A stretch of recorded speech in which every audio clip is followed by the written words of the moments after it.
దేవునికి స్తోత్రం కలిగిన గాక. దూర ప్రాంతంలో ఉండి ఈ లైవ్ కార్యక్రమాన్ని చూస్తున్న ప్రతి ఒక్కరికి ప్రభు పేరట వందనాలు.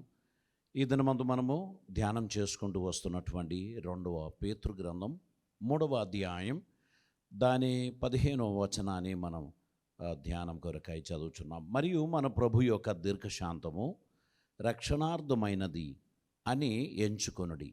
అలాగూ మన ప్రియ సహోదరుడైన పౌలు కూడా తనకు అనుగ్రహింపబడిన జ్ఞానము చొప్పున మీకు రాసి ఉన్నాడు. ఇక్కడ మనము పేతురు గారు దేవుని దీర్ఘశాంతమును గురించి ఇక్కడ మాట్లాడుచున్నారు.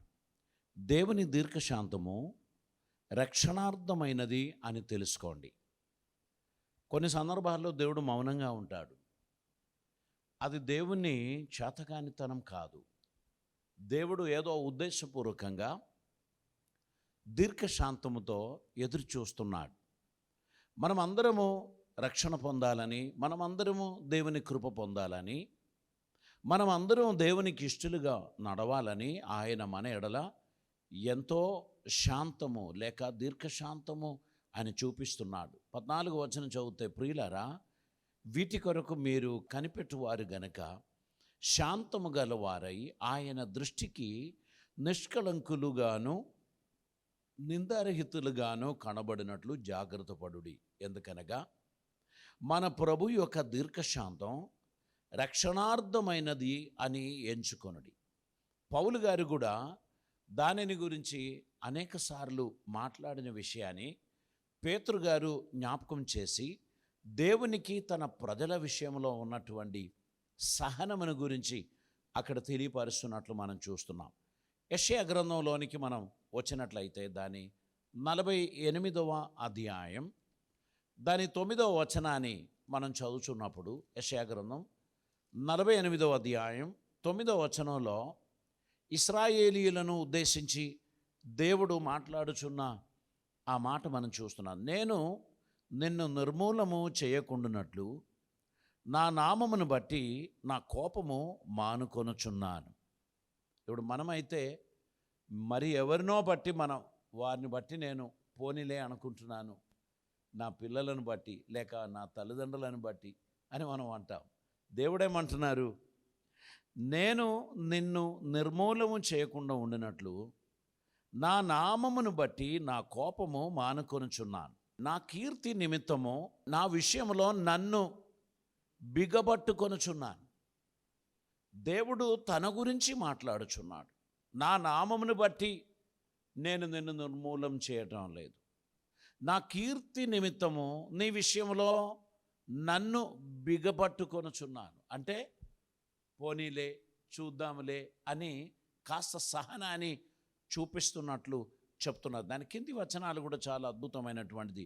నేను నిన్ను పుటము వేసి తిని వెండిని వేసినట్లు కాదు, ఇబ్బంది కొలిమిలో నిన్ను పరీక్షించి తిని. దేవుని దీర్ఘశాంతమును బట్టి దేవుడు ఏం చేస్తారు తెలుసా? మనలని కొలిమిలో పెట్టారు. అది ఎటువంటి కొలిమి? వెండిని పుటం చేసే కొలిమి కాదు, ఇబ్బంది కొలిమి. ఎప్పుడైనా ఇబ్బంది అనిపించిందా? హెవీనెస్ అనిపించిందా? దేవుడే మనల్ని అదొక ప్రాసెస్లో పెట్టాడు. నిన్ను నేను ఇబ్బంది కొలిమిలో నిన్ను పరీక్షించి తిని నా నిమిత్తమే అలాగు చేసేదను. నా నామము అపవిత్రపరచబడనేలా నా మహిమను మరి ఎవరికిని నేను ఇచ్చువాడను కాను. యాకోబు, నేను పిలిచిన ఇశ్రాయేలు, నాకు చెవియొగ్గి వినుము.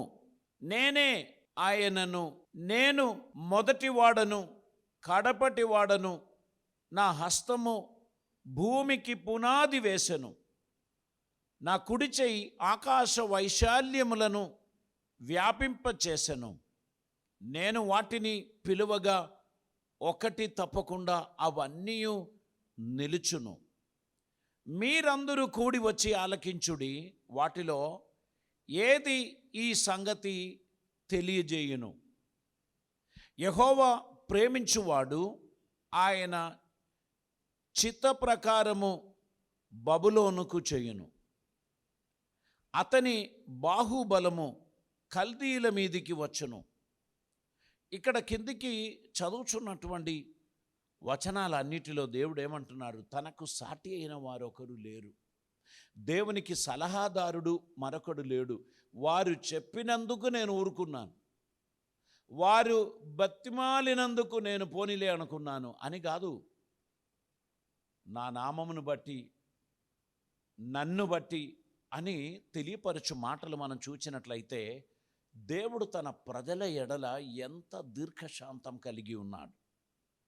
మనం కొన్నిసార్లు మనం అవిధేయతలో, కొన్నిసార్లు మనం అజాగ్రత్తలో మనం నడుస్తున్నప్పుడు సైతం దేవుడు మనల్ని నాశనానికి అప్పగించకుండా ఉండే కారణం ఏంటంటే, ఒక ప్రత్యేకమైన పాఠశాలలో దేవుడు మనల్ని పెట్టాడు, ఒక ప్రత్యేకమైన ప్రాసెస్లో దేవుడు మనల్ని పెట్టాడు. మనం నశించిపోవడం దేవునికి ఇష్టం లేదు. మనల్ని పడవేయడానికి సాతానుగాడు నెట్టినప్పుడు సైతం దేవుడు తన దక్షిణ హస్తం చాపి మనల్ని పట్టుకున్నాడు. అది మనం చేసిన పుణ్యక్రియలను బట్టి కాదు, మనం చేసిన మేలును బట్టి కాదు, మన ఎడల ఆయనకున్న దయా సంకల్పమును బట్టి మనం నశించిపోకుండా ఉండడానికి దేవుడు మన ఎడల కృప చూపాడు అని మనం చూస్తున్నాం.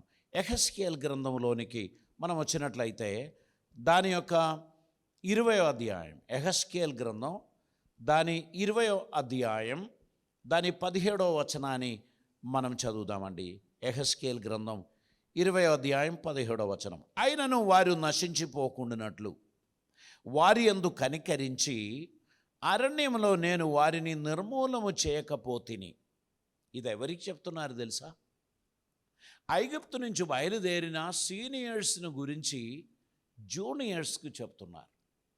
ఏమంటున్నారంటే, వారు అరణ్యంలో ఉండగానే వారి పిల్లలతో ఈలాగు సెలవిచ్చి తిని, మీరు మీ తండ్రుల ఆచారములను అనుసరింపకుము, వారి పద్ధతులను బట్టి ప్రవర్తించకము, వారు పెట్టుకొనిన సమస్త దేవతలను పూజించినట్లు మీరు అలా చేయకూడదు అని చెప్పి, మీ దేవుడైన యెహోవాను నేను గనక నా కట్టడలను అనుసరించి నా విధులను గైకొని నేను నియమించిన విశ్రాంతి దినములను ఆచరించుడి అని అంటున్నారు. ఇక్కడ ఐగుప్తు నుంచి బయలుదేరిన 20 లక్షల మందిలో 2 మాత్రమే కనానులో ప్రవేశించారు, యెహోషువ, కాలేబులు. మిగిలిన వారందరూ కూడా అరణ్యంలో చనిపోయారు. ఒక్కొక్క సందర్భంలో వారు సనిగిన సనుగులను బట్టి, వారు గునిగిన కారణమును బట్టి, దేవునితో మత్సరించినందుకు, దైవ సేవకుడైన మోషేకి విరోధంగా మరియు యెహోషువకు విరోధంగా వారు సనిగిన కారణమును బట్టి వారిని అరణ్యంలోనే నాశనం చేశారు. ఇప్పుడు లక్షలాది మంది కనానులో ప్రవేశించారు, కానీ అందులో ఐగుప్తు నుంచి బయలుదేరిన వారు కారు. వారందరూ అరణ్యంలో పుట్టినవారు, వారందరూ ఆ యొక్క ప్రయాణములో జన్మించినటువంటి వారు. అటువంటి వారికి వారి తండ్రులను గురించి హెచ్చరిక చేశారు. మీరు మీ తండ్రుల పద్ధతి ప్రకారం నడవద్దు. ఇప్పుడు కొంతమంది చెప్తారు, మా నాన్న వేసిన పునాది మీద నేను కట్టుకుంటా. అది మంచిదే, అది మంచిదైతే మంచిదే. నాన్న 7 తరగతి వరకే చదివాడు, ఇక నేను కూడా 7లో ముగిస్తా. అది మంచిదా? అది మంచిది కాదు. నాన్న 10వ తరగతి వరకు చదివాడు, అప్పటి కాలంలో అవి సరిపోయింది. ఇప్పుడు నేను కూడా అంతే చదువుతాను అని ఎవరైనా తీర్మానం తీసుకుంటే దాన్ని బుద్ధిహీనత అంటారు.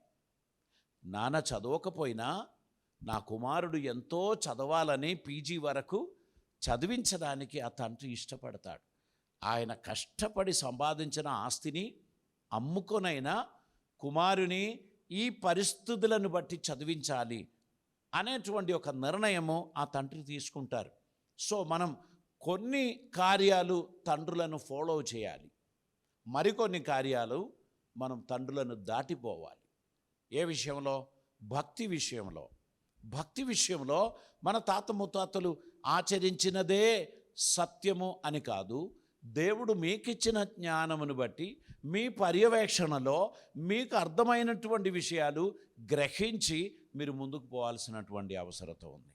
వారికి బహుశా ఆనాడు తెలియపరిచి వారెవరూ లేకపోవడం బట్టి వారు తెలుసుకోకపోయారు. ఆ కాలంలో వారి ఊరిలో సరైన స్కూల్స్ కానీ కాలేజెస్ కానీ లేకపోవడం బట్టి, ప్రజలు ఇంత చైతన్యవంతులు కాకపోవడం బట్టి వారందరూ పొలంలో పనిచేసిన వారయ్యారు. అందుకే వారిలో చాలామంది 20 ఏకర్లు 30 ఏకర్లు సంపాదించి పెట్టుకున్నారు. వారు పెద్దగా చదవకపోయినా కుమారులకు కుమార్తెలకు వాటిని పంచిపెట్టి వారి వారి యొక్క కర్తవ్యాన్ని నిర్వహించారు. ఇప్పటి కాలంలో 20 ఎకరాలు సంపాదించే వారు చాలా తక్కువ మంది, వేలలో లెక్కపెట్టగలిగిన వారు మాత్రమే ఉన్నారు. అందరూ చేసేదేంటి? తండ్రులు సంపాదించిన దానిని గజాల చొప్పున అమ్మి కార్యాలు సాధించడం, లావిష్ లివింగ్ కొరకు సిద్ధపడడం, ఇదే ఇప్పటి తరం చేసేది. మునుపటి తరము చాలా కష్టపడ్డారు. వారు సరిగా భోజనం చేయలేదు, వారు లైఫ్ అంతా ఎంజాయ్ చేయలేదు. వారు ఎప్పుడు కూడా వారి ఊరు దాటి ఇంకో ఊరుకు కూడా పోని వారు చాలామంది ఉన్నారు. వారి యొక్క జిల్లా దాటి ఇంకొక జిల్లా చూడని వారు చాలామంది ఆ పూర్వీకుల్లో ఉంటే, ఒక జిల్లాలోనే అన్ని ప్రాంతాలు వారు సంచరించిన వారు కూడా తక్కువ. అయినా వారికి దొరికిన జ్ఞానమును బట్టి, వారికి కలిగిన వెలుగును బట్టి వారు సాధించగలిగినది సాధించారు, పిల్లలకు నేర్పించదగినది నేర్పించారు. ఇప్పుడు మనం వారిని దాటి ముందుకు వచ్చాం. ఇప్పటి కాలంలో అన్నీ కూడా టెక్నాలజీతో నిండినటువంటిది. ఇప్పుడు అన్నీ కూడా క్షణములో సంభవిస్తుంది. ఈ రాష్ట్రానికి నేను వచ్చిన దినాలలో మా ఇంటి వారితో ఏదైనా ఒక విషయం చెప్పాలంటే ట్రంక్ బుక్ చేసేది. అది పోస్ట్ ఆఫీసులో వెళ్ళి ఈ ఫలానా నంబర్ కలపండి అని చెప్పి ఆ ఫలానా నంబర్, ఆ జిల్లా, ఆ ఊరు పేరు ఇస్తే దాని నంబర్లు కలిపి మనకు ఇదిగోండి మీ ఫోన్ అని చెప్పి ఇచ్చినప్పుడు మనం మాట్లాడేవారు. మనం ఎప్పుడు కూడా అది ఇప్పటి పిల్లలకు చెప్తే అర్థం కాదు. ట్రంకోలా అదేంటి? అటువంటి ఒక కాలం ఉండే. ఆ తర్వాత మరికొంత కాలంలో ఒక ఎల్లో డబ్బా చిన్న చిన్న డబ్బాల దగ్గర వేలాడదీసి ఎస్టీడీ బూత్ అని పిలిచేది. అక్కడ వెళ్ళినా చాలామంది ఎస్టీడీ బూత్ దగ్గర ఉంటారు. టర్న్ ప్రకారం ఒక్కొక్కరు మాట్లాడుతాం. తర్వాత రెండో నంబర్ కలపబోతే సార్ వారు మాట్లాడిన తర్వాత మళ్ళీ చేయండి అని చెప్పి ఆ వ్యక్తికి ఆపర్చునిటీ ఇచ్చేది. ఆ విధంగా కమ్యూనికేషన్ చాలా స్లోగా ఉన్నటువంటి ఒక కాలం. ఇప్పుడు చూడండి, స్మార్ట్ ఫోన్ మీ చేతిలో ఉంది. మీరు దేశంలో, ప్రపంచంలో ఏ మూలలో ఉన్న వ్యక్తితోనైనా ఎప్పుడైనా మీరు మాట్లాడచ్చు. మీరు వీడియో కాల్ చేయొచ్చు. వారు మీరేమి తింటున్నారు అనేది చూస్తారు, మీరు ఏమి వండుతున్నారు అనేది చూస్తారు, మీరు ఏం చేస్తున్నారు అనేది చూస్తారు. ఇది పరస్పరం చూడదగినటువంటి ఆపర్చునిటీ. దానికి పెద్ద పైసల ఖర్చేమీ లేదు. కాబట్టి కమ్యూనికేషన్ లేకపోవడము, ప్రజలు స్వార్థపరులుగా ఉండడం, దేవుని మాటకు విలువ ఇవ్వకపోవడం, ఇటువంటి కాలంలో మనుషులు అజాగ్రత్తగా జీవిస్తారు. వారు దేవునికి వ్యతిరేకులుగా జీవిస్తారు. అప్పుడు వారిని నాశనం చేశారు అనేక సందర్భాల్లో. ఇక్కడ అది కేవలం మనకు గుర్తు చేస్తున్నారు. మనము దేవుని దీర్ఘశాంతమును గురించి మాట్లాడుచున్నారు. దేవుడు అంటున్నాడు, నా నామమును బట్టి, నా కీర్తిని బట్టి నేను మిమ్మల్ని నిర్మూలము చేయలేదు అని అంటున్నారు. దేవునికి స్తోత్రం. కనుక ప్రతి క్షణము, ప్రతి దినం మనము ఆయన కృపను బట్టి జీవిస్తున్నాము అనేటువంటిది మనం తెలుసుకోవాల్సినటువంటి అవసరత ఉంది. రోమీయులకు రాసిన పత్రికలోనికి మనం వచ్చినట్లయితే 9వ అధ్యాయం దాని 22వ వచనాన్ని మనం చదువుదామని. అలాగూ దేవుడు తన ఉగ్రతను అగపరచుటకును తన ప్రభావమును చూపుటకును ఇచ్చయించిన వాడై నాశనమునకు సిద్ధపడి ఉగ్రతాపాత్రమైన ఘటములను ఆయన బహుదీర్ఘశాంతముతో సహించిననేమి. ఇక్కడ దేవుడు ఏం చేశాడు? వీరిని నాశనం చేయవలసినదే. వారి క్రియలను బట్టి, వారి తలంపులను బట్టి, వారి మాటలను బట్టి అలా చేయవలసినదే. కానీ దేవుడు ఏం చేశాడు?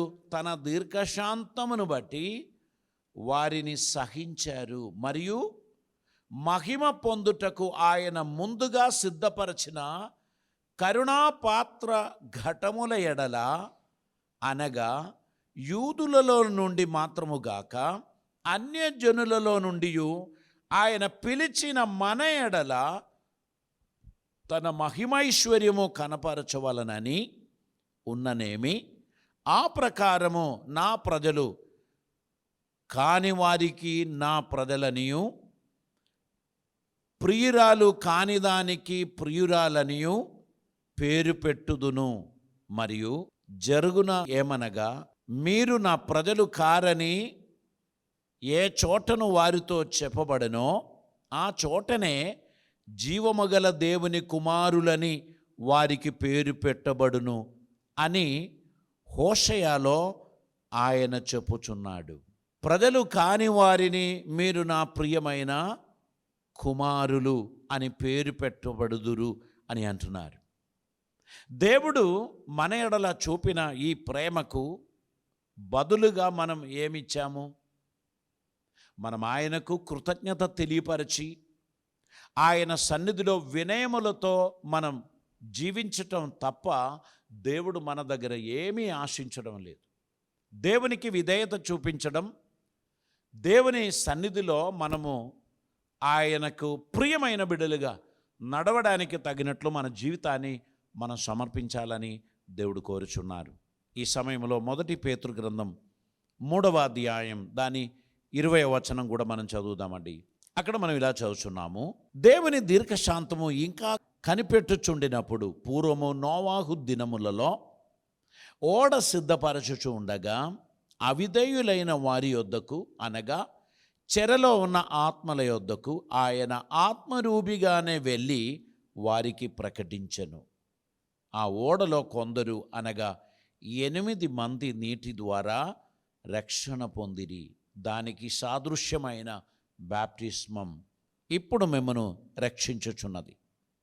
అదేదనగా శరీర మాలిన్యము తీసివేయుట కాదు, కానీ యేసుక్రీస్తు పునరుద్ధాన మూలముగా దేవుని విషయము నిర్మలమైన మనసాక్షినిచు ప్రత్యుత్తరమే. ఇక్కడ మనం చూస్తూ ఉన్నాం, నోవాహు కాలమందు ఆ దేవుడు ప్రజల ఎడల దీర్ఘశాంతం గలవారై వారి కొరకు కనిపెట్టిన ఒక కాలంలో నోవాహు జరగబోచున్న జలప్రలయమును గురించి, నాశనమును గురించి వారికి హెచ్చరిక చేశారు. నోవాహును ఎగతాళి చేసి, అవిధేయత చూపించి, దేవునికి దూరస్తులుగా జీవించి, వారి పాప ఏచ్ఛలను, పాప చేష్టలను వారు కొనసాగిస్తూ జీవించినందుకు దేవుడు వారిని రక్షించలేకపోయారు. ప్రతి తరములో కూడా దేవుని దీర్ఘశాంతం రక్షణార్థమైనటువంటిది. మనుషులందరూ రక్షణ పొందాలి, మనుషులందరూ పాప విమోచకులు కావాలి, మనుషులందరూ దేవుని ఉగ్రత నుండి తప్పించుకోవాలి అని దేవుడు ప్రతి కాలంలో కూడా ఆశించేవాడు. ఎల్లవేళలో కూడా దేవుడు అలాగా ఆశించేవాడు. ఈ నోవాహు కాలంలో కూడా దేవుడు వారికి ఆపర్చునిటీ ఇచ్చారు. 120 సంవత్సరాలు అతడు ఈ కార్యములను గురించి తెలియపరిచారు. ఒక్కడైనా ఒకడు ఆ మాటలను విశ్వసించలేదు. కనీసం ఈ ఓడ సిద్ధపరిచిన ఆ కార్పెంటర్స్ వారైనా కనీసం పెద్ద మనిషి ఉద్దేశపూర్వకంగా చేశాడు, ఏదో జరగబోచున్నది, పోదాం మనం లోపలికి, ఒకవేళ అది మనకు నచ్చకపోతే మన దగ్గర ఉలి ఉన్నది, మన దగ్గర సుత్త ఉన్నది, మన దగ్గర దానికి సరిపోయిన పరికరాలు ఉన్నాయి, మనం ఒక రంధ్రం చేసునైనా బయటికి రావచ్చు, పోదాం. పెద్ద మనిషి పిలిచారు, ఇంతకాలం మనం దీన్ని పని చేశాం, కనీసం ఈ ఓపెనింగ్కి మనమైనా ఉండకపోతే బాగుండదు, రెండమ్మా అని చెప్పి వారి ఫ్యామిలీని పిలుచుకుంటూ వచ్చి ఆ ఓడలో ప్రవేశించి ఉంటే నిశ్చయముగా వారు కూడా తప్పింపబడేవారు. కానీ వారు కూడా పని చేయలేదు. అందరూ నవ్వుకున్నారు, అపహసించారు. మేమెవ్వరం రాము, మీరే పోండి అని చెప్పి ఈ ఏనుగును ఈ పులిని అన్నింటినీ దాని లోపలికి ఎక్కిస్తూ ఉంటే దూరముగా నిలబడి అందరూ నవ్వుతూ వారు అపహసిస్తూ ఉండొచ్చు. ఈ జంతువులన్నీ అడవి జంతువులు కదా, అవన్నీ మౌనంగా వచ్చి దానిలో ప్రవేశించే ఆ దృశ్యం ఒకసారి చూడండి. అవన్నీ లోపలికి వస్తూ ఉంటే వీరు ఎగతాళి చేస్తూ ఒకరితోనొకరు తమాషా చేస్తూ వారు నవ్వుతూ ఉన్నప్పుడు ఈ జంతువులన్నీ లోపలికి వస్తుంది. శుద్ధి గలది 7, శుద్ధి లేనిది 2 చొప్పున దాని లోపల ప్రవేశించిన సమయంలో ఈ మనుషులందరూ బయట ఉన్నారు. అయితే ఇవన్నీ ప్రవేశించిన తర్వాత నోవాహు ద్వారము మూయలేదు. వీళ్ళకి ఆశ్చర్యం కలిగిన ఒక విషయం ఉంది. రిమోట్ కంట్రోలర్తో ఈ డోరు పెట్టినట్లు ఆ డోరు మూయబడింది. అప్పుడు వారు ఆకాశంలో ఉన్న భావభేదాలు చూశారు. మేఘం నల్లగా అయింది, చినుకులు షురువైంది. అప్పటి వరకు వర్షం చూడని ప్రజలకు ఆందోళన షురువైంది. అయ్యయ్యో, ఆయన చెప్పినట్టే వర్షం పడడం ప్రారంభమైంది అని చెప్పినప్పుడు ఒక ద్వారం కనిపించడం లేదు. చేసిన కార్పెంటర్కు కూడా అర్థం కావడం లేదు. వారు నిలబడి ఉన్న ప్రాంతంలో ఊటలు ప్రారంభమైంది. భూమి కింద నుంచి నీళ్లు భయంకరంగా రావడం. ఇక్కడ ప్రజలు చూస్తూ ఉండగానే ఈ ఓడ చుట్టూ ఊటలు ప్రారంభమైంది. మనుషులు దగ్గరికి రాలేకపోయిందేమో. ఆకాశము తెరవబడినది, కుంభపోత, వర్షం స్టార్ట్ అయింది. భయము, దిగులు. వారు చూస్తుండగానే వారు ఉన్న ప్రాంతం అంతా కూడా నీళ్లు నిండింది. ఓడ చిన్నగా కదలడం ప్రారంభమైంది. దానికి కీలు పూసిన వారికి అర్థమైంది, ఓహో, దీనికోసమే ఇవన్నీ చేశారు. ఆందోళన షురువైంది. అందరూ పరిగెడుతూ ఆ ప్రాంతంలోనికి వచ్చేశారు. ఆ వృద్ధుడు ఎక్కడ? ఆయన చెప్పిన మాటలు అక్షరాలా నెరవేరింది, మనం అందరం అందులోకి వెళ్ళాలి, రక్షణ పొందాలి అని చెప్పి వచ్చి పట్టుకుంటే ప్రతి ఒక్కడు జారి పడుతున్నాడు. దానికి ఏం పూశారు? కీలు పూశారు. ఆ నోవాహు తన 3 కుమారులు, వారి భార్యలు, అంటే వియంకులు అందరూ బయట ఉన్నారు. ఇప్పుడు వీరందరూ కూడా కేకలు పడుతున్నారు, బావగారండి తలుపు తీయండి అని అంటుంటే, సారీ బావగారు, కిటికీ నుంచి చూశాడేమో, సారీ అండి నేనేం చేయలేనండి, నాకు తెలియదండి, తలుపు తీయడం రాదండి, దీనికి బేడం పెట్టలేదండి. ఆ విధంగా ఆ రోజు జరిగింది. దేవుడు ఆ మనుష్యులకు రక్షణ కలుగజేశారు. ఎప్పుడు? యేసుక్రీస్తు పునరుత్థానుడై లేచినప్పుడు. వారి దగ్గరికి వెళ్ళి పూర్వకాలమందు అజ్ఞానం చేత అవిధేయులైన వారి దగ్గరికి వెళ్ళి వారికి రక్షణ సునాదం ప్రభు వినిపించారు. అందుకే మరియా తోటలో చూచిన యేసయ్యను పట్టుకోవడానికి వచ్చినప్పుడు, నన్ను ముట్టకు, నేను ఇంకా తండ్రి దగ్గరికి వెళ్ళలేదు, పునరుద్ధానం పొందాను కానీ తండ్రి దగ్గరికి వెళ్ళలేదు అని చెప్పి ఆమెను ముట్టనీయలేదు. దుఃఖముతో నడుస్తున్న మరియ దగ్గరికి కొంతసేపటికి, బహుశా అరగంట అయ్యుండొచ్చు, ప్రభు వెళ్ళి ఆమెను పిలిచారు. అప్పుడు ఆమె తన పాదాన్ని పట్టుకున్నట్లు మనం బైబిల్లో చూస్తున్నాం. ఈ లోపు ఆయన ఎక్కడికి వెళ్ళాడంట? ఆ పరదేశంలోకి వెళ్ళాడు. పాత నిబంధన భక్తులు అందరూ ఉన్నటువంటి ఆ స్థలంలోనికి వెళ్ళి ఏం చేశారు? ఆయన రక్షణ సునాదం వినిపించారు. వారిలో కొందరు ఆయన మాటలు అంగీకరించిన వారందరూ ఆయనతో కూడా పునరుత్థానం పొందారు. ఈ పునరుత్థానం పొందిన ఆత్మలందరినీ తీసుకొని తండ్రి యొద్దకు వెళ్ళాడు. ఆయన తిరిగి వచ్చాడు, మరలా మరియకు కనబడ్డారు అనేటువంటి ఒక గొప్ప మర్మం ఈ వచనంలో మనం చూస్తున్నాం. దేవునికి స్తోత్రం. మన ప్రభువు దీర్ఘశాంతం గలవాడు, మన ఎడల ఆయన దయ చూపినవాడు.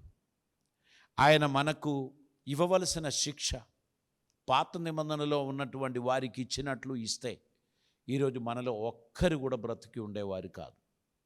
మనం చేసిన పనికి, మనం చేసిన అవిధేయతకు దేవుడు మనకు ఒకవేళ సరైన జవాబు మనకిస్తే లేదా శిక్ష మనకిస్తే మనలో ఒక్కరు కూడా ఈరోజు బ్రతికి ఉండేవారు కాదు. కరుణాసంపన్నుడైన దేవుడు తన దీర్ఘశాంతమును బట్టి మన ఎడల దయ చూపినందుకు మనమందరము విడిపింపబడిన వారమయ్యాం, రక్షింపబడిన వారమయ్యాం, తప్పింపబడిన వారమయ్యాం. ఈరోజు ఆయనను అబ్బా నాయన అని పిలవటానికి ఊపిరి కలిగిన వారిగా మనం ఉన్నాము అనే విషయం మనం గుర్తుపెట్టుకోవాలి. యేసయ్య రాకడ చాలా సమీపమైన ఈ కాలంలో విడవబడిన గుంపులో మనం ఉండకుండా రక్షింపబడిన గుంపులో ఉండడానికి మన జీవితాన్ని సమర్పిద్దాం, తలలు వంచుదాం, మనం ప్రార్థన చేద్దాం. పరిశుద్ధుడైన తండ్రి, కృపామేడువైన దేవా, నీకు వందనాలు. నీ దీర్ఘశాంతమును గురించి మేము ఈరోజు ధ్యానించాం కనుక తండ్రి, ఈ దినమందు మేము ధ్యానించిన ఈ అంశం వినిన ప్రతి ఒక్కరి హృదయాన్ని మీరు తాకి ఉన్నారని నమ్ముచున్నాం. ఆ హృదయంలో అది పదులపరచబడి అది ఫలభరితమైనదై వారి జీవితం మార్పు చెందినదై నీకు ప్రయోజనకరమైన బిడ్డలుగా వారు జీవించే ధన్యత వారికి దయచేయమని ప్రార్థిస్తున్నాం. దురద చెవులు గల వారై నీ వాక్యమును నిర్లక్ష్యం చేస్తున్నటువంటి వారిని గురించి ఏమీ చెప్పడానికి లేదు ప్రభువా. వారిని కూడా కరుణించమని, దయచూపుమని, వారు కూడా మారు మనస్సులోనికి రావడానికి తగినట్లు నీ దీర్ఘశాంతము వారి ఎడల కూడా చూపట్టుమని ప్రార్థిస్తున్నాం. కృపలతో నింపుమని, మాలో ఒక్కరు కూడా నశించిపోకుండా నీ నిత్య జీవానికి వారసులుగా పాత్రలుగా ఉండుటకై నీ కృప మాకు అనుగ్రహించమని, మమ్మల్ని కరుణించమని, కృప చూపమని, వీడియో ద్వారా చూచిన వారిని ఆశీర్వదించమని ప్రార్థిస్తున్నాం. ప్రతి ఒక్కరిని దీవించి అద్భుతములు జరిగించి నువ్వు మహిమ పొందుమని యేసు నామమున అడుగుచున్నాం పరమ తండ్రి. ఆమేన్.